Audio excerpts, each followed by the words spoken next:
Hello everyone, welcome to the class titled Centering Your Meals with Plants. My name is Laura and I am a registered dietitian from the Edmonton Oliver Primary Care Network. If you are not familiar with primary care networks, we are a team of healthcare providers that support family doctors and their patients. You may be viewing this video today as you were referred from your family doctor, dietitian, or another healthcare provider. Or you may have found this link simply on our website and showed interest in this topic. Regardless, I am happy you are here today and hope you enjoy the class. The topic today is to focus on more plant-based eating. This can include eating more fruits, vegetables, beans, whole grains, seeds, and nuts. Eating adequate vegetables seems to be the tricky one. Often we think of our main meals focused around a meat, pasta, fish. The goal here is to reframe our mind and think about the vegetable first, as we want our vegetable to fill up the largest part of our plate, and then shape the rest of our meal around it. We know eating a diet or a pattern of eating rich in fruits and vegetables is healthy for us. If you look at the Mediterranean diet pyramid on the left-hand side, this pyramid shows at the bottom, so the most plentiful part of what you are to eat is rich with fruits, vegetables, whole grains, herbs, seeds, and nuts. On the right-hand side is Canada's Food Guide. This was released in January 2019 and is in the shape of a plate. The goal for our meals is to portion half of our plate with fruits and vegetables, a quarter or 25% with whole grains, and the last quarter, 25% with lean proteins that could come from fish, dairy products, pulses, nuts, beans, meat. So based on these two patterns, we know eating diets rich in fruits and vegetables can be healthy for us all. But what gets in the way of eating more vegetables? Why is it tricky? There's lots of different reasons why people have trouble with eating adequate vegetables. Some people feel bored of eating salads. Some people's partners or children do not like them, so they feel like they go to waste. Some say they don't know how to make them taste good. Some say they spoil fast, or that you never grew up eating vegetables. Often people say, I'm a meat and potato person, or they don't satisfy me like carbs do.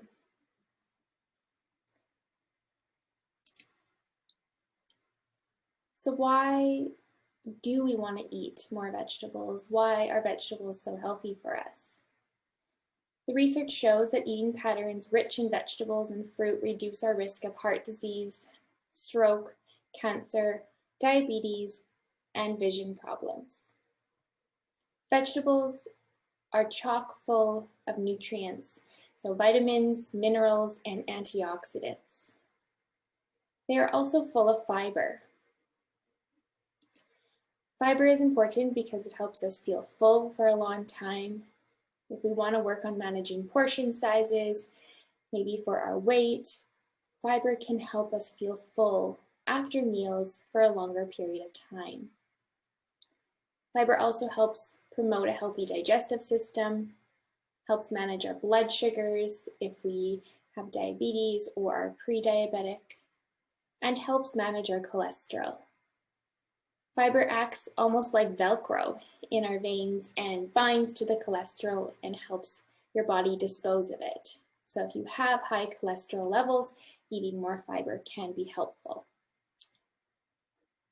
All in all, eating more vegetables and fruit is healthy for everyone of all ages. And if I haven't convinced you from the health perspective, Eating more plants compared to meat does reduce our environmental impact. If this is of interest to you, feel free to Google Harvard Food Print Calculator, and you can find this web page where it allows you to answer questions based on how frequent you eat certain foods in a week and a day, and then it calculates your carbon, nitrogen, and water footprint based on that. All in all, what is healthy for our bodies is also healthy for our world. So how many fruits and vegetables do I need? The goal is to aim for half of our plate at meals to be full of fruit and/or vegetables. Include in our snacks too. A goal would be to choose vegetables more often than fruit because of their fiber content and low sugar content. We encourage you to eat a rainbow of colors to get a variety of nutrients in your diet. So not one fruit or vegetable provides all the nutrients you need. If you only ate red vegetables or red fruit, you'd be missing out on the nutrients that come from green, purple, and orange ones. So think about eating like a rainbow of colors when it comes to your fruit and vegetables. When you're grocery shopping, I encourage people to think of color and quantity.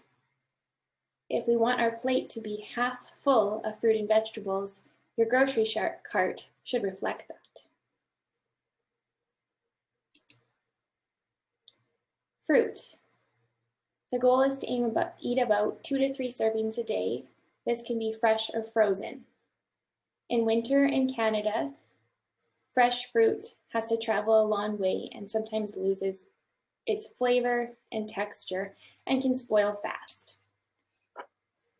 Frozen fruit or vegetables can be equally nutritious and often more cost-effective. If you need to work on eating more fruit, here's some tips. Number one, what we see is what we eat.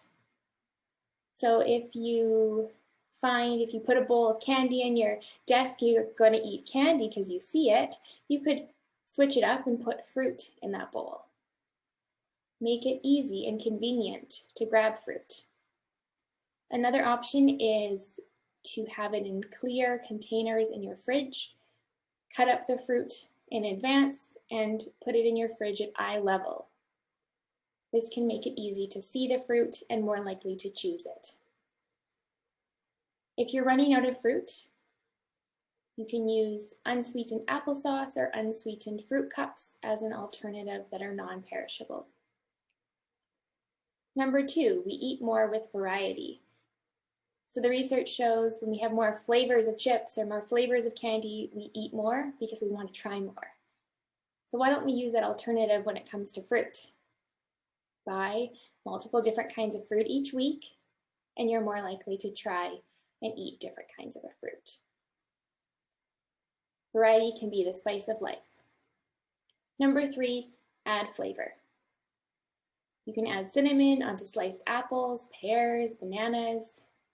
You can dip your fruit in peanut butter or spread peanut butter on your fruit. You can make a dip. This yo-nut dip is essentially yogurt mixed with peanut butter or a nut butter together, and you can dip sliced apples, sliced fruit in that. You can add fruit in your smoothies, make smoothie bowls or smoothie popsicles to change it up.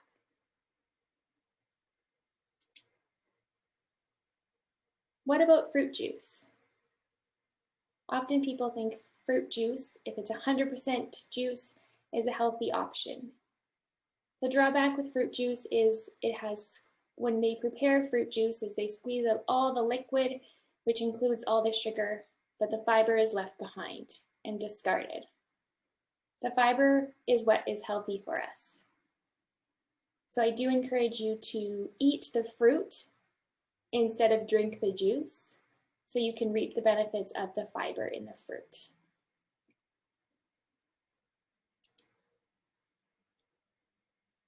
Besides fruits and vegetables, what other plants are healthy? Whole grains such as brown rice, quinoa, oats, barley, amaranth, etc.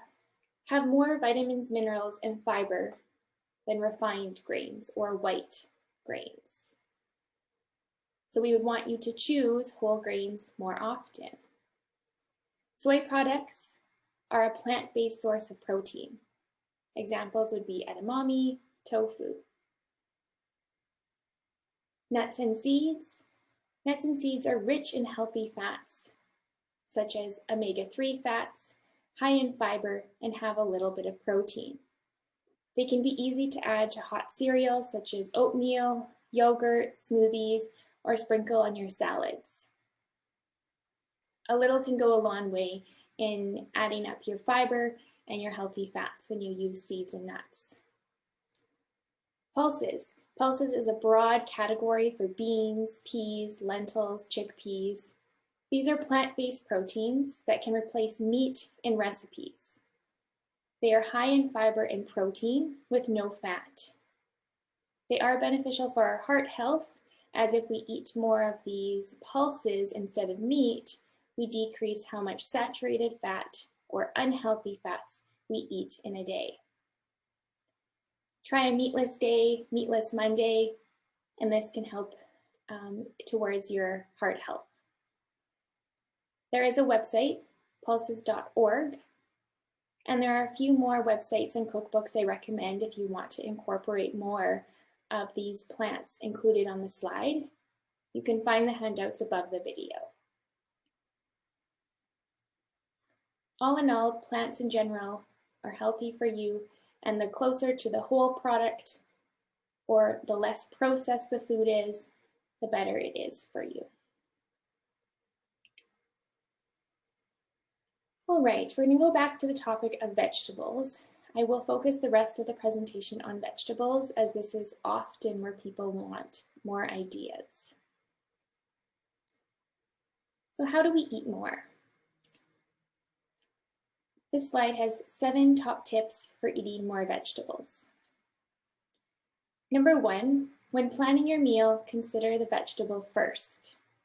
So choose the vegetable, it can be one or multiple, and build around that. The goal is to visualize having enough vegetables to fill half your plate. They can be hot, cold, or cooked in very different ways. So some examples is if we think about breakfast. Often we would eat fruit at breakfast, and that is just fine, but you could have vegetables at breakfast, such as in an omelet, smoothie, or such as the slide shows, leafy greens on a toast with an egg. For lunch, it's good to get in a habit of bringing a container of raw vegetables or salad or leftover cooked vegetables from supper last night. Or you can beef up your sandwich or wrap or pita with veggies inside. For supper, there is a variety of ways to add vegetables and to cook vegetables. You can add them to existing recipes or add them as sides. Don't forget about snacks. Snacks can be a great way to get more vegetables, such as raw vegetables with hummus, tzatziki, or baba ganoush if you like a dip. Or make appetizers such as caprese bites, which is cherry tomatoes sliced up, basil, focacciini cheese. It can be skewered on a little toothpick and drizzled with balsamic vinegar. Or you can make stuffed mushrooms and fill them with a goat cheese or a cream cheese. Be creative. Number 2, double vegetables in existing recipes. So chilies, lasagnas, casseroles, meatloafs, any of those recipes that you have, if there's veggies inside already, you can double it. If it calls for half a cup of grated carrots, put in 1 full cup. Add grated beets, zucchini, onion, or a handful of spinach to increase the vegetables in the recipe. Number 3, after grocery shopping, it's good to wash and cut vegetables or purchase easy to eat veggie trays that are rich in snow peas, cherry tomatoes, baby carrots. When you prepare your veggies, keep them in a clear container and it will be easier to snack on, add to your lunch. We want to make the healthy choice the easy choice. Number 4, try something new. It's good to beat boredom, pick a new vegetable or fruit when you go grocery shopping. And the research shows the greater variety we have, the more we will eat. If you have any children, it's good to get them involved as well, as they get quite excited with trying something new. Number 5, try different ways to prep vegetables. Some people get stuck in a rut with making salads. Try something different. Try stir frying, roasting, mashing, or barbecuing your veggies. What about grating it and adding to soups, stews, or pasta sauces? Number 6, cook once, eat twice. For convenience, it can be easy to make a large batch of vegetables, whether it's stir-fry veggies or roasted veggies in the oven one night, and then tomorrow night you don't have to make a vegetable. Number 7, make them taste delicious. This is usually what people forget. We want to make our veggies taste great, so we will eat them. And flavor is very important for that. Now we will talk about how we make our vegetables taste good. So number 1, add flavor. So how do you do that? There's some great ways to add flavor, and I have some ideas on the slide. Feel free to pause if you'd like to record them. Flavored balsamic vinegars or olive oils can be a tasty way to make salad dressings or drizzle on veggies before you roast them or after you roast them. There's some local stores in Edmonton, such as Evolution or Olive Tasting Room, that has flavored balsamic vinegar, such as blackberry balsamic vinegar, or flavored olive oil, such as garlic olive oil or herb olive oil. Spices. Spices can be a great place in the kitchen to experiment. There's a local store in Edmonton called the Silk Road Spice Merchant that has a variety of spices, from Mediterranean spices, Italian spices, Greek spices, taco spices. They even have some salt-free spices. In the grocery store, something like Mrs. Dash can be great as well. If you're buying blends of spices, just watch for ones that say no salt added or are low in salt. Spices do expire. They oxidize with oxygen in the air. So if your spice drawer is a little old, if you think you've had some of your spices for 10 years, might be a good idea to buy some fresh spices and see if the flavor is restored. Fresh herbs. Fresh herbs is a great way to add flavor to our food. You can buy them in the little containers in the grocery store.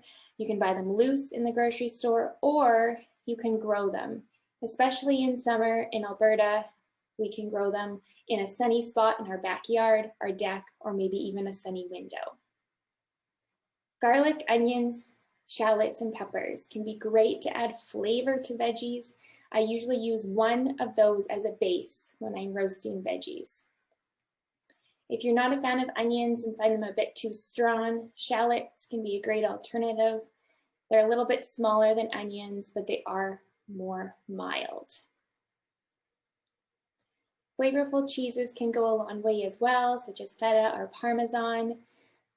I like to roast broccoli in the oven or stir fry it and then grate a little bit of Parmesan cheese on at the end before I serve it, and it adds a punch of flavor. Pesto, sun-dried tomatoes, those are 2 ingredients that have a lot of flavor that you can buy in jars in the grocery store, and you can mix with your veggies when you're cooking them. Homemade salad dressings can be great if you're wanting to watch your salt intake. I did attach above the video a handout with about 8 different salad dressings you may want to try making at home. If you don't have time to make your own, in the grocery store, I just recommend choosing the salad dressings in the produce section of the grocery store or the ones that are in the refrigerated section versus the ones that are shelf stable and sit on a shelf. Often the ones in the produce section have less salt and preservatives added, so are better for your health. Another option is to use a healthy dip for your veggies. Hummus is great. It's made with chickpeas blended with garlic and lemon juice and olive oil. Salsa, black bean dip, or you can make your own Greek yogurt dips. So I have listed 4 here. One is tzatziki. Essentially, it's Greek yogurt or regular yogurt mixed with dill, grated cucumber, lemon juice, and minced fresh garlic. You can make a herb one, which has a little bit of vinegar and any herbs you have. A curry one, so curry powder and a little bit of honey or marmalade to sweeten it up, or a taco yogurt dip, which is some taco spice and salsa. These can be nice options for dipping raw veggies into. A second way to make vegetables taste good is to consider the cooking technique. Sometimes people get bored of salads and want some new ideas. Roasting veggies can be a great idea. You can roast veggies in the oven on a high heat. You can barbecue them or stir fry or saute them on the stove. On the left-hand side of the slide, I do have a picture of a barbecue basket. These can be great in summer when it's hot outside and you don't want to turn your oven on. You would just essentially chop up veggies. Some of my favorites are chopping up asparagus, mushrooms, zucchini, onions, peppers, adding some garlic and a little drizzle of vegetable oil and some pepper, and then popping it on the barbecue. Keep checking back to see how the veggies are cooking. Some veggies require longer than others based on their shape and texture. Stir a few times while you're cooking as well. You can find this barbecue basket at a variety of stores. Superstore, Canadian Tire, Walmart are some ideas. Often cooking vegetables in the high heat, so oven or barbecue or stir frying, caramelizes those natural sugars in the vegetables to make them taste wonderful.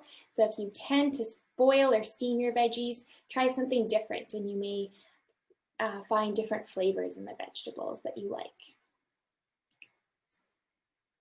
This is a quick recipe for roasting vegetables in the oven.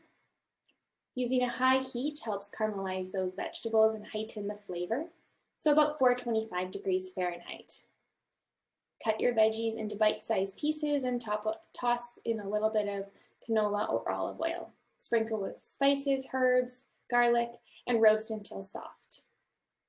Again, it's a good idea to stir a couple times during cooking.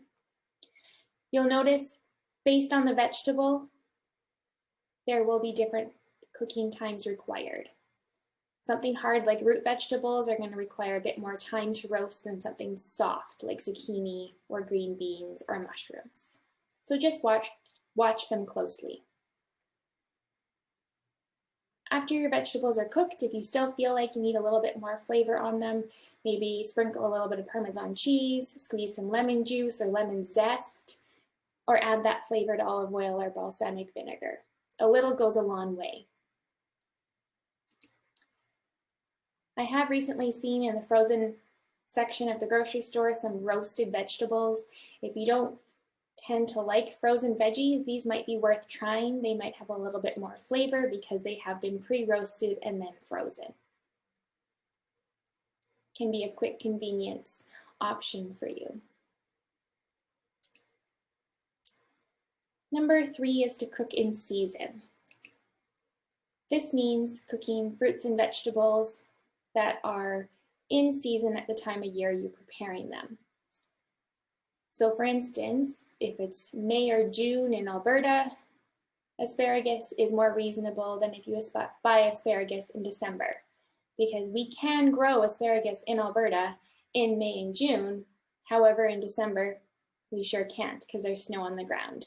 So our veggies have to travel a long way away. This chart is a PDF attached above this video. It does show you which fruits and vegetables are in season in the Western provinces, which includes us in Alberta. The benefits are reduced cost, improved flavor, and reduced environmental footprint. A second option to think about seasonality with vegetables is some people do find in spring and summer when it's hot out, they'd rather have cold veggies or barbecued vegetables, and in winter or fall, include vegetables in soups, stews, and omelets. I often say we change our wardrobe based on the season, and so we don't get bored. So maybe we should think about that when we think about vegetables as well. Number 4 is to be inspired. So we all get stuck in a little bit of a cooking rut sometimes. And so how can we find inspiration to try something new? Farmers markets can be great places to visit within the Edmonton and surrounding area. In summer, between May-Long weekend and often Thanksgiving weekend, there are many farmers markets available outdoors. During the winter months, some of these farmers markets listed here have an indoor component that you can still visit. Farmers markets can be great places to find new vegetables, talk to the farmers, and learn new ways to cook the produce. It can be great because the vegetables were recently picked, often the day before, and so the flavor is very present, and you're more likely to enjoy those veggies because they are very fresh. Another option in the Edmonton area is You Pick Farms. In the summer months, you can go out to a strawberry farm, asparagus farm, raspberry farm, and pick your own fruit or vegetables. It can be a great way to show others, such as children, where our food comes from and allow them to pick it and bring it home to their kitchen table. Just do a quick Google if you're unsure what exists. Another option is community supported agriculture, or CSAs. This option allows you to become a part of the farming process.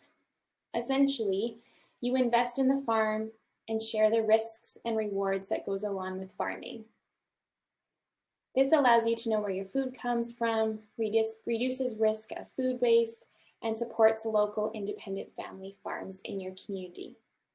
There are different options within the Edmonton area. You can check out these websites. They are included on the handout above this video. They will differ by the year, so feel free to do a Google of community supported agriculture. But often you invest a certain amount of money for a certain number of boxes of vegetables and fruit per year.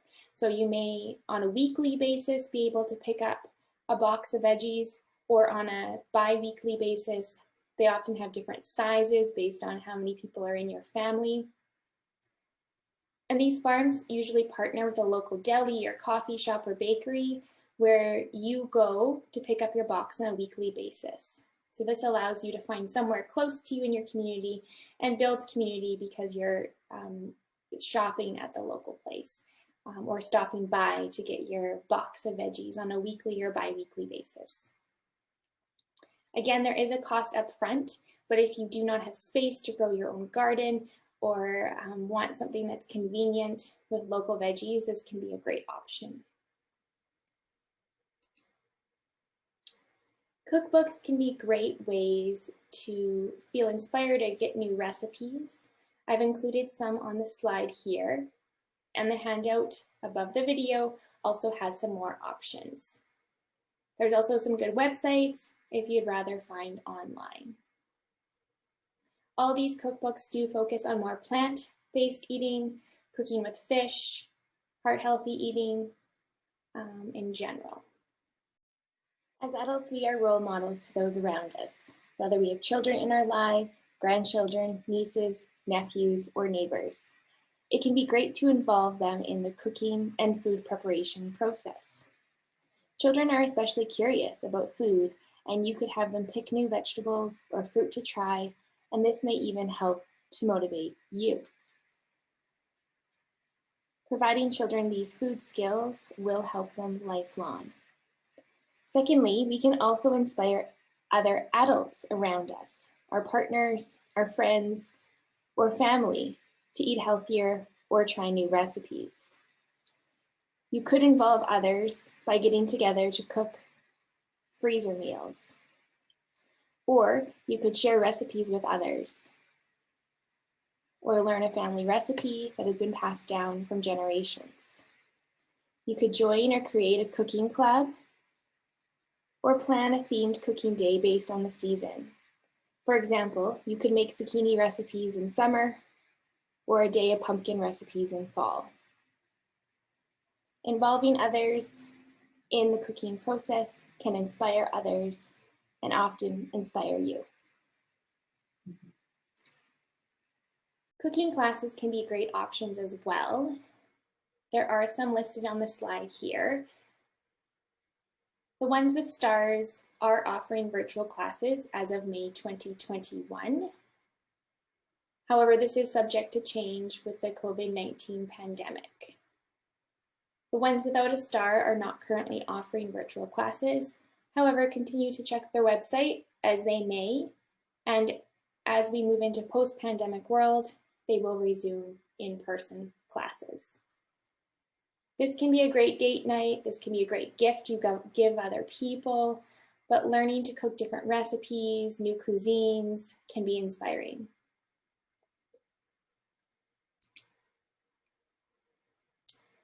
To end, I just want to talk a little bit about gardening.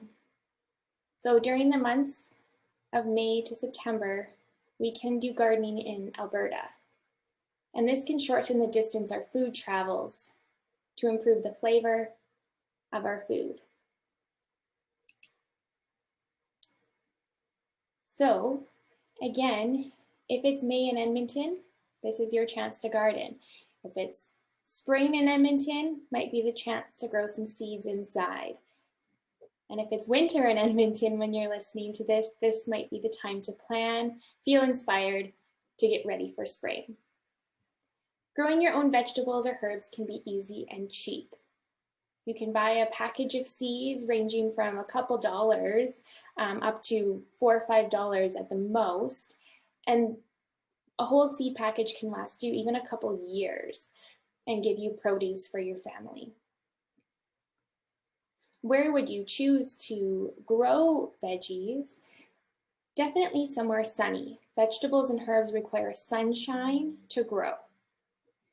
If you have a backyard, a deck, a patio, a veranda, a friend's yard, that can be great options. If you only have an indoor space, a sunny windowsill or a kitchen table can even grow a few different herbs. Edmonton also has about 80 community garden sites that do sell out early in the year. So check the City of Edmonton website to see if you can rent a plot. What would you grow veggies in? You can grow veggies in containers, such as pots, ice cream pails, pasta jars, soup cans, sand pails, plastic lettuce containers. Many veggies do require deep roots or do require a deep amount of soil. So you may need a larger bucket or container than you think.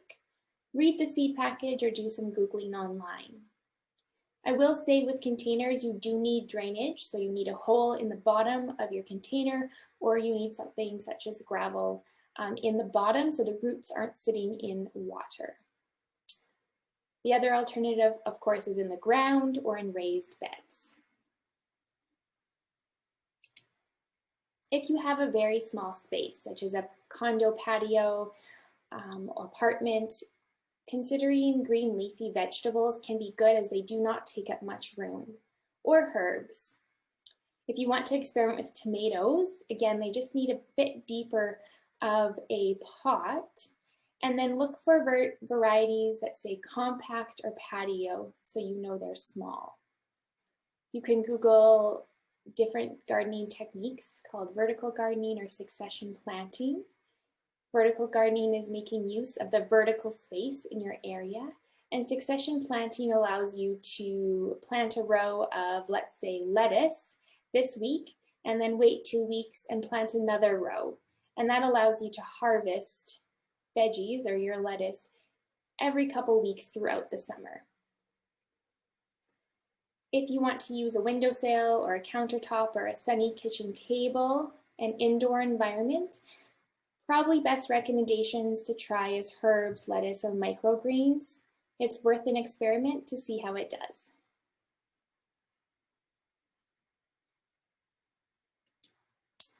So what should you plant? If it's your first time planting, again, consider what produce you spend money on in the grocery store. It's a good idea to plant what you love to eat. And if it's your first time planting, start small, maybe with 2 or 3 plants. It does require a bit of research. So some plants need to be started via seed.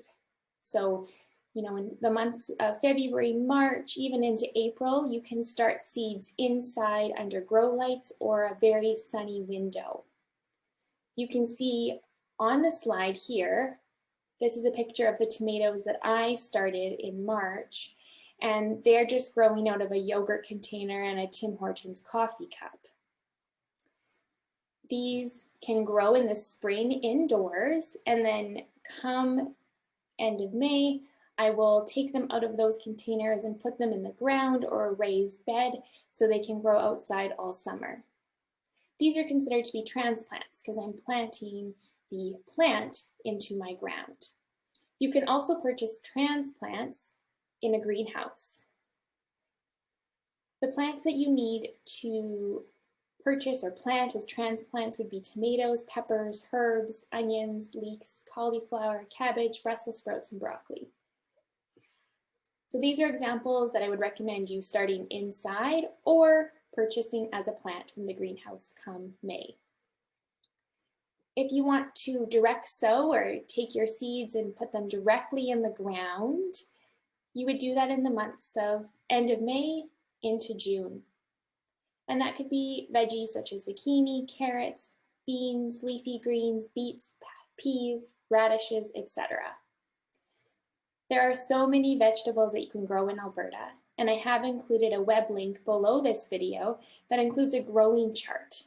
It does remind you what seeds to start in February, March, April, and where you would plant them.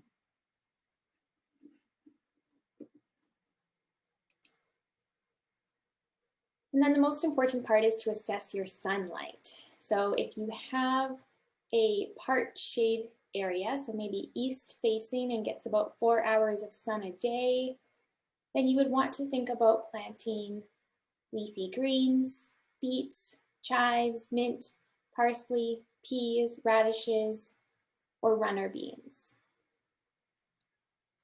If you have a sunny area that gets 6 or more hours of sun, plants such as zucchini, tomatoes, peppers, basil, rosemary, oregano, thyme, and sage like hot areas. If you have a balcony and it's too hot but you want to grow lettuce, you could try creating shade with either a shield of some sort or put it behind a pot so there it is blocked. The sun isn't on it all day. Overall, gardening is a journey. You won't always be successful the first time, so stick with it, talk to your neighbors, make notes, and modify as needed. Eventually, you will discover crops that work for you and your space. And if you don't have a location that's right, consider visiting those farmers markets, you pick farms, or purchasing a CSA box. So hopefully this provided you a little bit of inspiration for including more plants in your meals and perhaps growing during the garden season in Alberta. I have included some handouts above this video. There's one on salad dressings, one on ideas for adding vegetables and fruit to your meals and snacks. I have the seasonality chart, a handout on salads, in a jar idea, and then a resource page. And the resource page has the local places to check out in Edmonton, includes community-supported agriculture, the cooking classes, the cookbooks, and the websites.